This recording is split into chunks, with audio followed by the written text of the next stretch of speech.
เอฟซีเนี่ยเด้อแต่เคยช่วยทันหมอพี่น้องเนาะเนี่ยใดเราก็เป็นคนพิการแล้วช่วยรักษาบาดแล้วดีนี่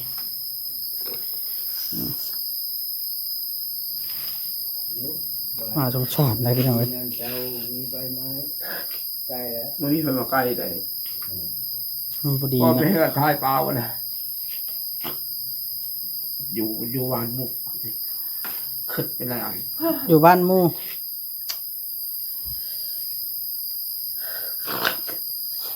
โอ้ยคอยน้ำได้ทันหมอเอ้ย แต่เดี๋ยวจานอยู่จะ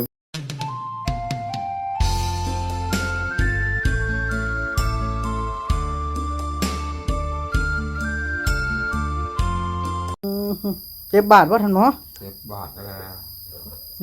ที่เธอเด็ก นอนข้างเดียวใน4 เดือนนะ ฮะ นอนข้างเดียวใน4 เดือนแล้วนอนแต่ข้างนี้จะทิ้งมาข้างนี้ เจ็บบาด เจ็บบาดเลยย่างไปไม้ย่างสิบไรจัง ลุกได้ป่ะนี่ ไรเนาะ ลุกก่อนปอจ้อยเข้ามาแล้วบอกกันนี่ มา เราชื่อปุ๋ยมาให้ป่ะ อร่อย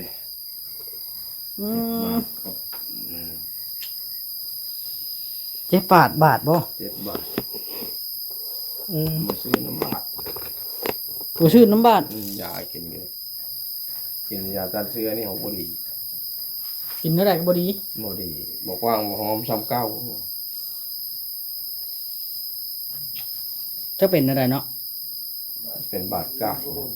ฮะ เป็นบาดกาย กลายไปได้ล่ะ เป็นบาดกายนั่นบดีบอกว่าหอมซ้ำเก้าผม บ่แห้งเนาะ มันบ่แห้งเลยนะมันออกมันเป็นบาดกาย เออ แล้วมันเสกกระดูกพวกแล้วคงกระดูกพวกแล้วมันจังเหมือนย่างหมดได้เมื่อกี้พอเบื้องนี้ได้สิย่างหมดเลยผลสุดท้ายมันเบื้องนี้บ้านนี้ แผลไผใหม่เนาะ ไฟใหม่โอ้บดีง่าย โอ้ไผใหม่นี่บ่ดีง่ายได้ไผใหม่นี่ บดีง่าย มันนานดีเลยไฟไหม้น้ำมันลวกกระดิ่งน้อยในตาย แม่นแหละกินข้าวกับหยังทันหมอมานี่ กระปู ปุ่นตกเลยไปคุบกระปูบ่ อืม ลุงกำชัยบ่ไปคุบ แม่นเลย ข้าวเพิดแล้วบ่ หมด บอกบ่จ้อยแล้ว บอกแล้ว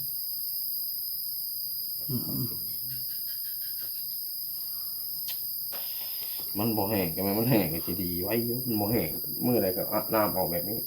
เอามันคุมกระดูกอะไรเนี่ย ทายากับบ่ดีบ่ บ่แห้งยาใส่กับบ่แห้ง ทายาก็บ่ดีเนาะ บ่ได้ อันนี้บ่ยาจะทาหรือจะกิน กิน ยาหยังนี่ เอาหมอก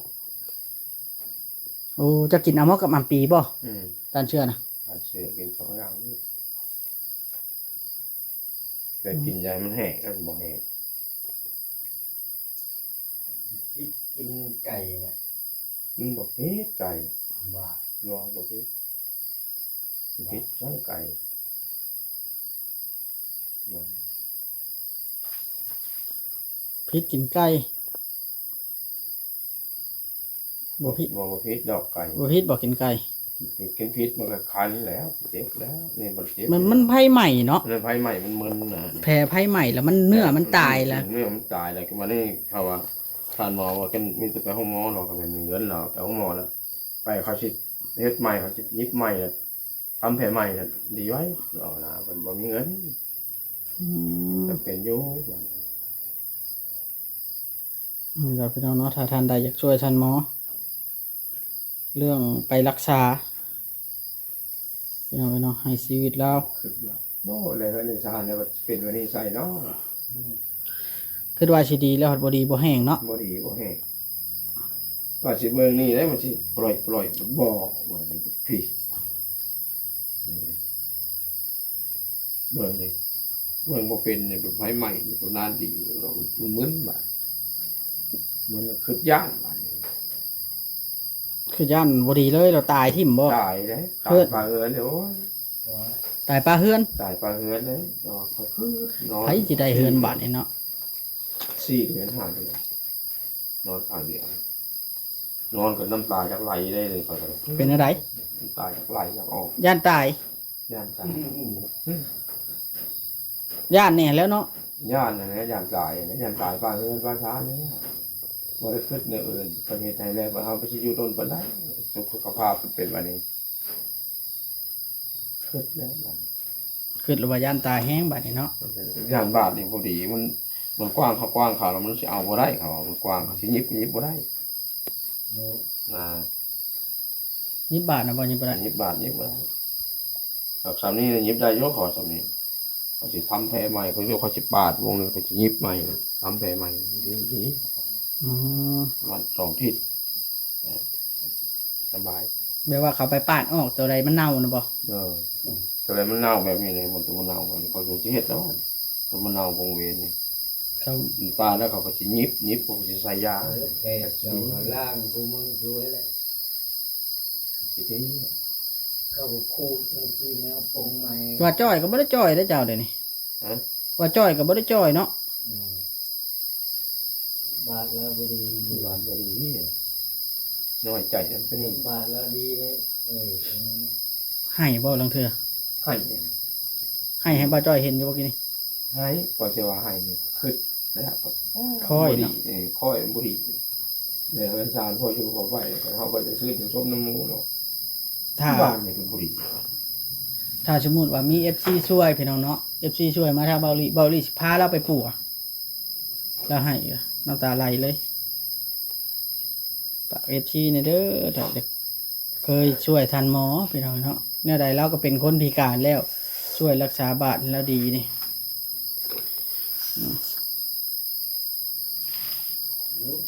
มาสงสารได้พี่น้องเอ้ย นั่นเจ้ามีใบไม้ใกล้แล้ว ไม่มีใครมาใกล้ได้ มันบ่ดี ก็ไม่ นะ ให้กระทายเปล่านะอยู่วานมุกขึ้นไปแล้ว อยู่บ้านหมู่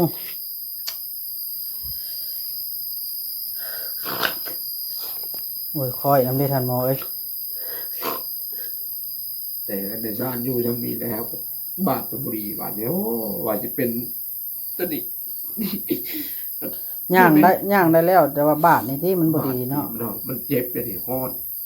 เจ็บคอด มันพิษยาว่าจักทันหมอ อ๋อ เจ้าทาหยังเลยนะล่ะ บริษาบริพิษอย่างตั้งแบบว่า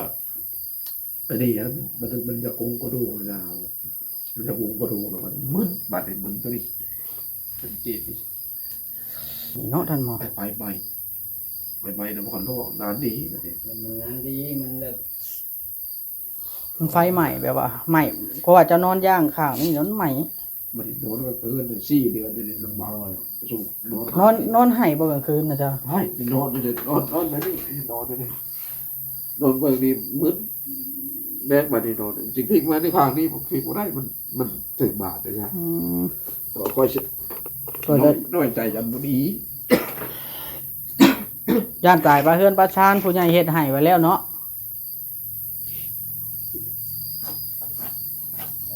แล้ว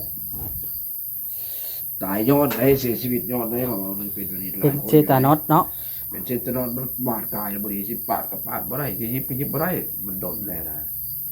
แต่มันลามบ่ โดยอย่ามันล้าไปอย่ามันสิเช่นเอ็นยาวมันสิขาดแล้วมันสิอย่างบ่ได้เลยนะขอสิวันแล้วนะจะได้ก็ขาดไปเพื่อบูนนะเขาว่าหลายเขากันนะจะไปบ่ได้พอกับประจักษ์เลยสิไป คือว่าแล้วกันสิขายนั่นขายนี่มันก็เบิดแนวขายแล้วเด้เนาะ มันบ่มี แม่นอยู่ว่าเพิ่นซอยซำนี้เฮาก็ดีใจแต่ว่าก็เฮาก็มันเบิดทางคัก โดยเบิดเลยเบิดเอา บ่เอาไผแบบว่าถ้ามีผู้จักซอยนี่ย่าเอาแล้วไปพานะสิปัวบาป โดย เนาะสงสารไปสิเบิ่ง บ้านนี่ดีนี่ครับคือสิย่างได้คือบ้านกับเมืองหมู่อยู่บ่เจ็บบ่ปวดพอสิว่าพอสิตกใจเองฮ้อนฮ้อนกับเพิ่นกับไผ ออกฮ้อนบ่ มันออกฮ้อนเลยอ่ะมันฮ้อนแบบไฟใหม่เลยจะดีนะขอมันเลยนับมือนับมันไปเลยมันเธอมันฮ้อนแบบนี้มันเอ็นขาดแล้วมันจะเหมือนปีนตัวนี้เหมือนเพิ่นตีนบ่ย่างบ่ได้แล้วบัดนี้เฮาเลยนี่ก็ย่างกระเซกไปได้อยู่ อีกจัก4-5 วันไปมันสินักไปบ่นายกว่าได้จังบาดเนาะบ่จังได้เฮ็ดยาใช้ก็ไม่ใช่แล้วบ่เศร้ามันได้4 เดือนเนี่ยบ่กว้างบ่กว้างบ่ยาว มีแต่เดี๋ยวนี้แล้วน้ำอย่างเหลืองมันออกเนาะ โดย แล้วมันร้อนบัดนี้ ฮ้อนบัดฮ้อนกับคนสุไผเนี่ยมันทนบ่ได้มันตัวนี้ กลางคืนแล้วเจ้าละนอนให้อยู่ผู้เดียวน อนให้ผู้เดียวเนี่ยมันฮ้อนเด้ซะ บ่ฮ้อนบาดนะบ่ ฮ้อนบาดเนี่ยฮ้อนบาดมันฮ้อนมันออกฮ้อนออกตรงๆอ๋อมันเป็นฮ้อนแต่บาดเนี่ยค่อยน้อยใจว่าบ่ได้เชิญเหตุการณ์นี่แหละมันตายก่อนเฮือนแล้วคิดได้บัดเป็นบาดนี่บ่ดีนี่บ่รอดเลย เพราะว่ามันกำลังลุกลามเนาะ เลยเพราะว่าฐานหมอกนั้นไม่เบิ่งเราอะเราก็ยังเอาบ่ได้เราก็เฮ็ดบ่ได้เป็นไปหาเขาหั่นเขาสิปาดไม้บ่จักแล้วเขาสิหยิบบ่จักขอสักยาให้กินก็สิเศร้านี่มันเป็นบาดกายอย่างเงี้ยของบาดกาย บาดเลือรัง เออ กับภาษาไทยเนาะ มันบ่ดีไฟใหม่ นี่ล่ะพี่น้องเนาะ เปื่อย ก็ให้ตั้งแต่ปัวบ้านให้เราบ่คอหยังหลายเพราะฉะนั้นซะก็ซ้ำนี้พอดีก็เซาเนาะ โดย แผ่ไผใหม่เรือนชานน่ะพออยู่แล้วใส่ไผโซล่าร์เซลล์ก็โอเคแล้ว โดย แต่ว่าหมอบาดนี่แล้ว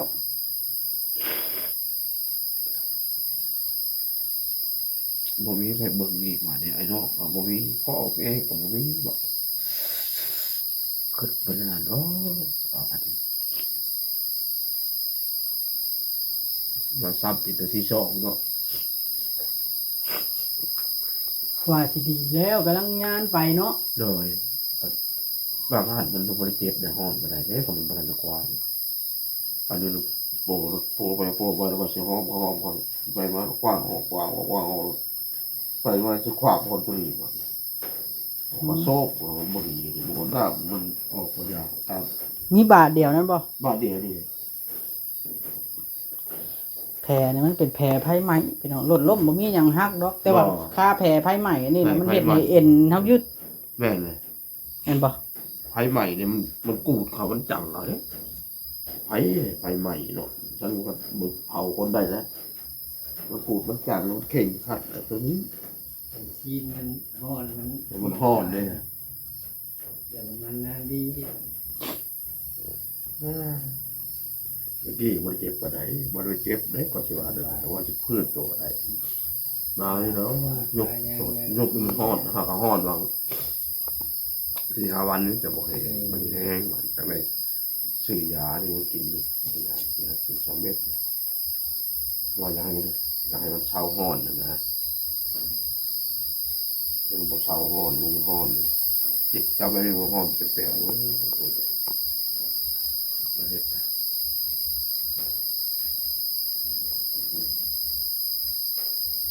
อืม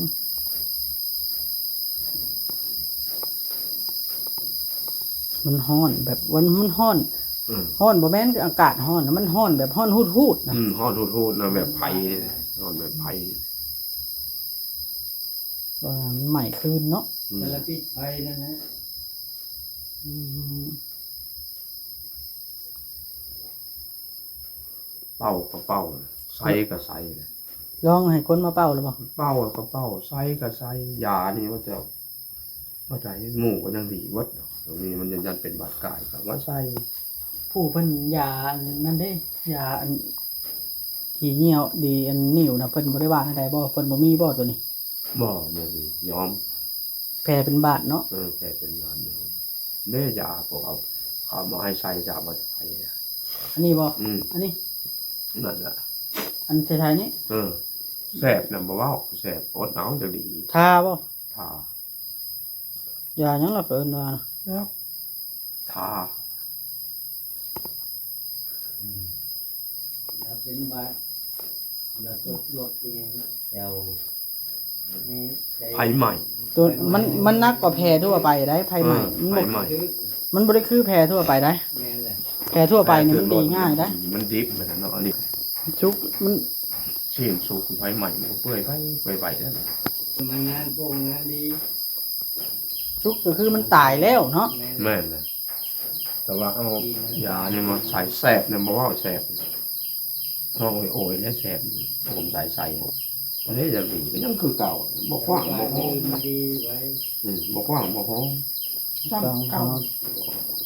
บอกฮอนนะบอกฮอน โอ้ฮ้อนบ่ บอกฮอนโอ้โหสิบไหวน้ำฮอนเลย คันเป็นอันนี่ไปเรื่อยๆน่ะบ่น่ารอดแล้วเนาะท่านหม บ่ อ รอดเลยบ่รอดแน่นอนเบิดชีวิตเลยเป็นวันนี้ไหน บาดสิมาบ่ดีน้ำบาด บ่ดีน้ำบาด บาดอันไผใหม่ ท่านบ่ดี ขนาดไผ นี่ก็ว่าสิย่างได้อยู่ เพราะว่าย่างก็เริ่มหันแล้วแต่ว่าคันย่างแห้งบัดเจ็บตัวนี้ เจ็บตัวนี้ มันเข่งตัวนี้บ่ เดี๋ยวนี้ก็ย่างได้อยู่มึนมันฮ้อนมึนเพิ่นตีดมันก็พิษเลยว่ามันเจ็บบ่ได้เลย เหยียบแล้วมันกระทบกับบาดรถ อยู่กับบาดมันมึนไหนมึนคือเป็นงอดตอดเนี่ยเพิ่นตีดนี่นะมันก็ทบกับบาดตัวนี้ได้ อืม เรื่องการย่างนี่ก็นั่นอยู่ย่างของอดนะมันจะเป็นจักดีนะของบุรีย่างไปนี่ก็ได้อยุ่นอดนะ อดย่างบ่ อดย่างเอาอดหลายมันอดบ่ได้ก็อยู่ไปบ่ไปใช้มันอยู่มันย่างบ่ได้แล้วจะซักกันเท่าก็ยังซักบ่อยากได้แล้วพอสิบ่อยากได้มันมึนนี่ แบบว่ามันรุนแรงขึ้น มึน บาดเจ้านะ มึนตีนมึน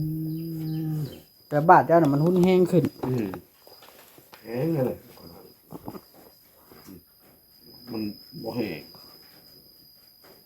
อาบน้ำไม่เป๊กน้ำคูออกวัดเลย คันอาบน้ำรดน้ำใช่ได้ เอาเฮาอาบน้ำน้ำก็คูออกวัดของยานี่มันบ่แม่นมันติดเลย ผู้ไว้ละแดงบ่บ่นี่ แดงจึงคืนฮ้อนเลยร้อนกลางคืนนี่เต็มมันฮ้อนเป็นเปลว ฮ้อนทูด คือหมกพริกเลย ๆโอ้คือเอามาพริกทา โดยทามันก็ให้เนี่ยผลิต ถ้าสมมุติว่ามีผู้ใหญ่ใจดีเนาะพี่น้องเนาะ ลำบา ผู้ ก ที่เพิ่นเฮ็ดเฮือนให้ก็สมมุติว่าเพิ่นอยากช่วยปัวบาทนี่งอมือชุดศอกแล้วพี่น้องเอ้ย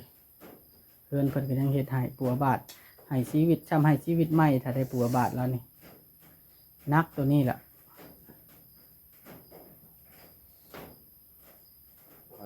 น้ำตาไหลอีกคือเก่ามันยานบุดีตัวนี้มันเหมือน น้อยใจน้ำบาทบ่ดี น้ ว่า อยใจตะกี้ยังกระทับกระเทกไปต้องดีบ่มื้อนี้มื้ออื่นต้องดีบ่เดินนี่เดินหน้าต้องดีต้องไผ เรื่องพิการน่ะบ่เป็นแล้วแต่ว่าบาทนี่แล้ว บ่เป็นมันก็ถ้าบ้านนี้ฮุบเข้าไปสิย่างได้ย่างเที่ยงให้เกิดนั่นน่ะ สิไปหาอยู่หากินได้บัดนี้ ได้ตัวนี้ฮุบเข้าไปมือก็สิย่าน อืม ตัวนี้มานี่ครับตัวเขาว่ามันตัวนี้มันเส้นเจ้านี่ก็เลยเส้นขาดให้เป๊กไปบ่ได้มันน่ะ มันเน่าเข้าไปฮอดเช่น มันเน่าเลยเจ้ามันสิจังเขาอีเต็กเขาอ่ะนี่ หมอในบ้านเพิ่นว่าให้แนะนำให้ไปหาหมอบ่เพิ่นว่า โดยเราบ่ได้เราเป็นไปหาหมอเขาแล้ว คันให้เขามาชักยาเขาก็สิชักแต่ยาต้านเชื้อหั่น ยาตั้งเสื้อให้ยาแห้งนะจะบ่ดีเรานี่ไปหาเขาหรือเขาสิเฮ็ดอันนี้เพิ่นว่าบางทีเขาสิปาดใหม่แล้วเขาสิยิบใหม่ทำแผลใหม่ยากินยาอะไรก็ได้มันไปบ่ได้ยา ไปบ่ได้เงินก็บ่มีหยังขายเนาะ บ่ เพิ่น มีเนี่ยขาย เพิ่นมีงัวควายยังว่าขายตุ๊บใส่ เลย คือว่าแล้วเอาไปสู่เมียเบิดล่ะ แล้วอีกรอบสองโอ้ เป็นรอบนี้แห้งนักกว่ารอบก่อนเนาะ ถ้าจะตายแล้ว บ่ว่าดอกถ่าแต่ตาย ถ้าจะจ่ายได้เห็นเป็นแบบนี้โมเดลปวดนะพอดีเลย ยายมันลามบ่ 1 ล้านมันเลิกกันไปแล้วยันเอ็นนี่ขาดนะถ้ามันกัดเอ็นนี่นะ ขาดแล้วชุดแล้วเลยบัดนี้เนาะ ขาดเลยก็ไปบ่ได้เลยบัดนี้ก็ได้คานไปแล้วบัดนี้ก็ได้พลาดได้กระตู้ไปเลยบัดนี้แต่นี่เรายังยึกไหลโยจะยึกอยู่ทั้งดินนะถ้ามันแห้งกันไปนี่เส้นตัวนี้ขาดเลยครับเส้นขาขาดเลยครับไปบ่ได้แล้วแล้วนี่ก็ย่างได้โยนี่อดนะกลางคืนวันฮ้อนโอ้ก็หมกพริกมันฮ้อนเป็นแปรบ่แม่นสิฮ้อนโทนะบ่แม่นนะฮ้อนจะระบาดนี่นะมันบ่ดีมันบ่เย็นมันก็ยากอยู่ยาก โอ้จะเสียเฮ็ดอะไร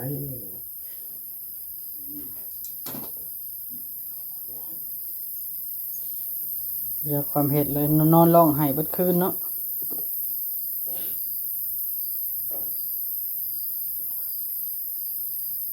กว่าเก่าอีก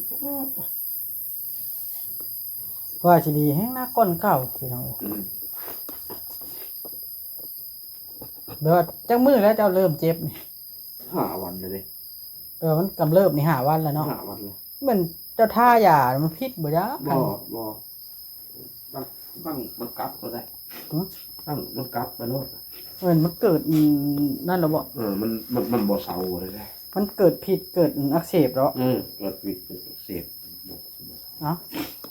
จังได้ FC ก็ให้ช่วยท่านหมอนี่เด้อเป็นครั้งสุดท้ายที่ช่วยเรา